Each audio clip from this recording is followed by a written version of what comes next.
Hey guys, King Cade here and welcome back to another video. And in this video, I'm going to be showing y'all a new car that they are actually releasing for free on a Dusty trip. Let's get right into this. So this car, unlike these cars which cost Robux over here, this brand new car that they are planning on adding that we actually have leased for, they are planning on adding for free. But anyway, let's just go ahead and hop into a match and then we'll go ahead and check it out. And before we check out the leak, I just want to say, please make sure to smash that subscribe button because we're actually getting super close to 80,000 and it really helps out the channel. But anyway, let's go ahead and check out this brand new leak. So this is the leak right here, which as you can see, it shows a brand new car that they are planning on adding, and they said that they're actually releasing this for free to play, meaning that you will be able to get this car for free, either for free or maybe you have to do something to get it. But this car will not cost Robux and you will be able to get it for free, which is pretty nice. But there's actually more in this image. So there's actually 4 vehicles in this image. So we have this main one right here, the black one, but behind that there's actually another version of the car, which is actually the same car, but it's just a white version and it doesn't have the thing on the front. So it doesn't have that little ramming thing on the front, meaning that this is most likely going to be an attachment. You can also see this if you go ahead and look at the car on the left. As you can see, that is just the starter vehicle, but it still has the ramming thing on the front. So that most likely means that this is actually just going to be an attachment, which would actually be crazy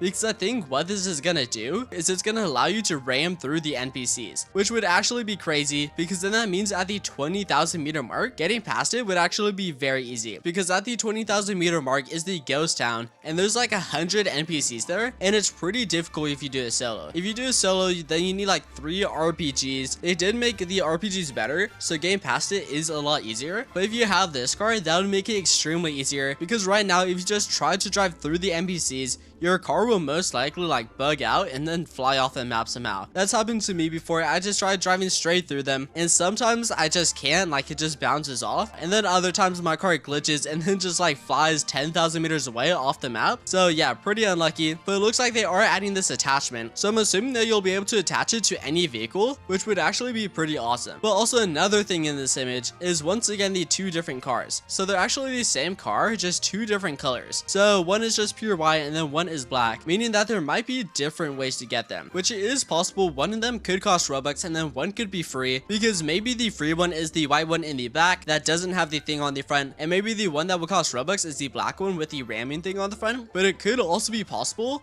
that you might just find one of these cars around the map. So maybe the white one is free to play, so maybe the white one is free and you can just get that out spawn, and maybe the black one you'll just find around the map. So maybe like instead of a building, we can just find like a black car right there and then we can just swap cars and take it. So maybe the black car you'll just find around the map and then you can swap it like midway through. That would be pretty cool because it also does kind of look like the vampire engine. It does kind of look vampire themed, which reminds me of the vampire engine, which we can find at the church building. So it would actually be pretty cool if it is something like that. And maybe they'll just replace the vampire engine and instead they'll find this car and inside is the vampire engine. That would be really cool. Yeah, I'm really excited for them to go ahead and add this ramming thing though, because it looks like you are able to find it and put it on any vehicle, which that would just make the 20,000 meter mark so much better. Which also there's actually another thing in the back. It's quite hard to see, but if you zoom in, you can actually see like this motorcycle looking thing, which we did actually get another leak of this, which I'll show on screen. We got this around 2 or 3 weeks ago, and this was supposed to be a free to play car, but they just haven't added it just yet. But it looks like it is in the back, so it is possible that they could actually add it soon, which we did find a church building and say goodbye to my car because now it's just gone forever. But anyway, here is the vampire building right here. So yeah, it kind of reminds me of the vampire. And then if you go ahead and run it here, of course, here is the vampire engine as well. So this car does kind of remind me of this engine right here because that would be pretty cool. I mean, I can't really use it right now since my car is gone forever, probably fell off the map. But in the background, once again, there is the orange motorcycle, which I'll go ahead and show the leak on screen. So as you can see, it does have 2 seats. So one for the main rider and then like a little passenger seat. So that's pretty cool, which they did say that they were going to add this for free to play, but they just never got around to adding it. So it is possible that they are going to add it in this update, which would be pretty cool as well. I'm assuming for the ramming device, you won't be able to attach that to motorcycles or the ATV just because it's like way too big to fit on those. But anyway, this brand new update is looking awesome, and apparently most of the update is supposed to be free to play. So if you are a free to play player, make sure that you do play this next update because every single thing in this update that they are adding, I believe is free to play. But anyway, those are all the brand new vehicles that they are planning on adding, which look pretty awesome. Yeah, anyway, that's gonna be all for this video though, so make sure to leave a like, subscribe, and turn on post notifications, and I'll see y'all in the next video.